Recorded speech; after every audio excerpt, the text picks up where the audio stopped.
Vamos. Listo. Ahí estamos. Bueno, buenas tardes, bienvenidos todos a una nueva sección de entrevistas. Hoy estamos con Luis Castro, vicepresidente del Comité de la Unión Cívica Radical. Buenas tardes, Luis. Hola Luca, ¿qué haces? ¿Cómo andás? Bien, estamos en el contexto de la asunción del fin de pasado del Comité de la provincia, de la Unión Cívica Radical. En esa asunción, en ese acto que se hizo por Zoom, dijiste una frase que es la que destacamos, que es, no es momento para los tibios. ¿Qué quisiste decir con eso? Bueno, la frase, en el contexto que la dije, estaba diciendo yo a la vez que no es momento para tibio justamente por el contexto que vivimos político, social y económico y de la salud principalmente, pero que eso no quiere decir que no ser tibio sea irse a los extremos, porque los extremos son los que no, en la última década nos ha llevado a que la crisis política y social se profundice más. Así que yo cuando dije que no era momento para tibio era para marcar eso, que no hay que irse a los extremos, pero sí hay que marcar algunas cosas que hasta ponen en riesgo la república, la democracia.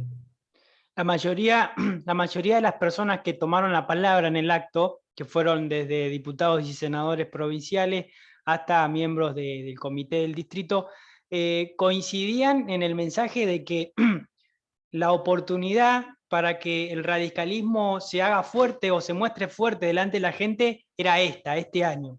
¿Cómo ves la escena nacional con respecto a las elecciones de este año? Sí, mira, yo creo que el radicalismo ahora en esta etapa de Juntos por el Cambio, que si algo positivo pasó en Argentina es que la oposición siguió junta, ¿no? No se rompió como pasó en otros años y nunca había contenido político en Argentina, siempre estábamos viendo qué oposición armar. Y creo que en esta etapa la UCR tiene que tener otro protagonismo, más protagonismo del que tuvo en la etapa de 2015 hasta 2019. Y bueno, las legislativas que se vienen ahora en 2 meses y pico, creo que la oposición tiene que hacer un buen rol, un buen papel, justamente para poner algunos frenos de cosas que se están viendo a nivel nacional y a nivel mundial también, porque hay un discurso a nivel mundial que se está replicando de varias potencias y de países desarrollados como el nuestro, que es el del control del Estado, y parece que el Estado avanza con la excusa de la pandemia, y no sé hasta qué grado va a seguir avanzando, si eso va a dañar la democracia o no. ¿Crees que la sobrepresencia del Estado en todas las cuestiones que tienen que ver con los privados o las empresas las microempresas, crees que es dañina? Yo creo que en un momento así el Estado tiene que estar presente porque, es más, está presente en todo el mundo. Estados Unidos, que es el hito del capitalismo, el Estado está recontra presente. Pero a diferencia de otros países que tienen seguridad jurídica, leyes que regulan el mercado, Argentina justamente en eso venimos atrasados, y creo que en Argentina, cuando ha intervenido el Estado, en muchas ocasiones ha sido beneficioso. Por ejemplo, yo creo que en la pandemia está bien que el Estado intervenga con el tema de las vacunas. Tal vez lo está haciendo mal o no de la mejor manera, pero sí o sí tiene que intervenir el Estado. Y en lo que tiene que ver con la economía, ha quedado demostrado en la Argentina que las veces que intervino el Estado, principalmente para tratar de frenar la inflación, ha sido mala, ha sido peor para el país. Un ejemplo es el cierre de exportaciones de carne, que lo anuncian como una medida innovadora, como que va a venir a bajar los precios, y resulta que el precio de la carne aumentó más del 20% desde que tomaron la medida. Así que creo que el Estado es bueno que intervenga, pero no en cuestiones que tienen que ver con ideológicas, porque en Argentina, por lo general, cuando interviene el Estado es porque de fondo hay una ideología que les dice que el Estado tiene que intervenir, pero no saben cómo, y bueno, las consecuencias están a la vista. Con respecto a esto que decís, el lunes se dio a conocer una nota de Duhalde, del expresidente de la Nación, Sí, diciendo que él iba a tratar de hacer todo lo posible o todo lo que esté a su alcance para que este gobierno no siga, porque es un gobierno que él califica como incapaz. ¿Qué piensas sobre eso? Y yo creo que Dualde siempre que opina genera controversia o alguna alarma porque la historia de Dualde hace que cuando hable o cuando actúe siempre se genere algún acto que dañe la democracia.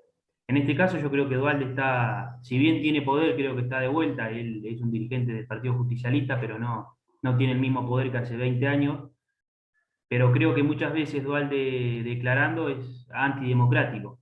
Yo creo que políticamente hay que hacer todo lo posible para que los argentinos tengan otra opción, no para que el gobierno pierda ni se vaya, sino para que los argentinos tengan una opción mejor, porque si no seguimos en el mismo círculo. Pero creo que Dualde siempre cuando da alguna declaración de este tipo se nos viene a la cabeza lo que pasó en el 2001, que todos saben y la historia marca que Dualde y el Partido Justicialista estuvo en el fondo de todo ese conflicto. Okay. Y haciendo un recorrido por tu carrera política, más allá de ser profesor de historia, estuviste en la presidencia de la Juventud Radical de Torkins, estuviste como secretario del comité del distrito, después pasaste un tiempo como concejal, aproximadamente un mes. Sí, un mes. ¿Eh? ¿Un mes? Un mes tuve justito, sí. ¿Un mes? Y ahora estás como vicepresidente del comité. ¿Cuál es tu objetivo a largo plazo? ¿Cuál es tu techo, si es que te lo propusiste? No, mira, bien como decías, que marcaba que fui presidente de la Juventud Radical, fui secretario también de la Juventud Radical en algún momento, después de comité, fui 2 periodos secretario, bueno, ahora me toca ser vicepresidente, y bueno, en la lista de 2019 Juntos por el Cambio, yo fui en la lista esa y me tocó hacer una suplencia en marzo, y bueno, estuve como concejal durante un mes, y en este momento ahora soy secretario del bloque de los concejales. En realidad la meta, uno cuando hace algo que le gusta, sea la política, el deporte, el arte, siempre tiene, no sé si un techo, porque y más en estas actividades como la política, que no, por lo general no hay un techo, salvo que hagas algo muy malo para la sociedad y te entierres para siempre. Pero creo que, qué sé yo, mi techo sería que cuando sea más viejo o viejo siga haciendo política de la misma manera. Si en algún momento cambio la manera de hacer política por llegar a algún lugar que quiero llegar o que me interesa, creo que ahí ese techo no quiero llegar. Mi techo creo que mi techo es ese, actuar siempre de la misma manera en política. Después los cargos, si te toca ser concejal, intendente, presidente del partido, lo que sea, son transitorios y duran 2, 4 años, pero en realidad el techo mío es hacer política siempre en un comité, hablando entre amigos, en la calle, leyendo lo que sea, en la escuela, pero siempre hacer lo que me gusta. Perfecto. ¿Crees que tu pasión por la política tuvo que ver o incidió en tu elección por la historia, por la docencia de la historia? Sí, en realidad yo arranqué a hacer política antes que decidirme a estudiar historia, pero sí, siempre me gustó, no sé si siempre, pero cuando terminé la secundaria era como que lo social y la historia me gustaba, me gusta mucho leer, y creo que hacer política y estudiar historia o que a uno le guste la historia van de la mano y es importante, porque justamente la historia nos muestra qué cosas no tenemos que volver a repetir, que estuvieron mal, y otras que estuvieron bien, que las podemos hacer o mejorar. Habiendo estado mucho tiempo, y para cerrar, habiendo estado mucho tiempo presidiendo y siendo secretario de la Juventud Radical, ¿cómo ves, no solamente en la Juventud Radical, sino en la juventud, en la política en general, cómo ves a los jóvenes? ¿Qué rol cumplen los jóvenes hoy, más que no? Sí, yo creo que si algo hay que reconocerle yo principalmente, que soy crítico del kirchnerismo, del peronismo, es que el kirchnerismo en la etapa de 2003 a 2015, pero principalmente hasta 2011, ha generado una movilización en los jóvenes y se ha movilizado más políticamente la juventud. Después podemos discutir la forma o de fondo la ideología, pero creo que hoy en día excede a los partidos la participación política de los jóvenes, creo que es muy activa porque los jóvenes opinan de política y lo bueno que yo veo es que no se encasillan, más allá que yo esté en un partido y me guste que haya jóvenes en mi partido, no se encasillan en una ideología o en un dogma que de ahí no se salen. O sea, opinan de todo y si tienen que criticar a Macri, a Fernández o a Cristina lo critican y creo que las críticas que yo leo siempre de la juventud son la mayoría de las veces mucho más constructivas y serias que las críticas de muchos mayores que por ahí están contaminados con eso, con la ideología, con los dogmatismos. Pero creo que la participación joven es importante y en estos próximos años va a ser muy importante. ¿Tiene algo que ver las redes sociales en esa participación juvenil? Porque yo sé que sos muy adepto a Twitter, por ejemplo, y has tenido algunos episodios el año pasado en Twitter en los que fuiste muy influyente. ¿Creés que las redes sociales cumplen un rol de comunicación que antes quizá no estaba? Sí, yo creo que los jóvenes se expresan a través de las redes sociales, principalmente por Twitter, que es la gran red social de la opinión y del humor también y de la ironía. Y creo que la gente más grande, por ahí la que te digo que está contaminada de lo blanco y de lo negro, está más en el Facebook. Ujú. Bueno, hay que ver de los dos lados cómo opinar en cada lado, pero creo que los jóvenes en Twitter se opinan y la verdad que uno aprende y se ríe también porque está bueno que se haga política, pero también con humor, que haya buena onda de fondo. Y para terminar, me gustaría que dejes una pequeña reflexión desde tu posición, hablando sobre esta grieta, la famosa grieta, esta división blanco-negro de la que hablabas. ¿Qué hay que hacer con eso? Para que de una vez por todas paremos de dividir en dos aguas a una sociedad argentina que es muy complicada.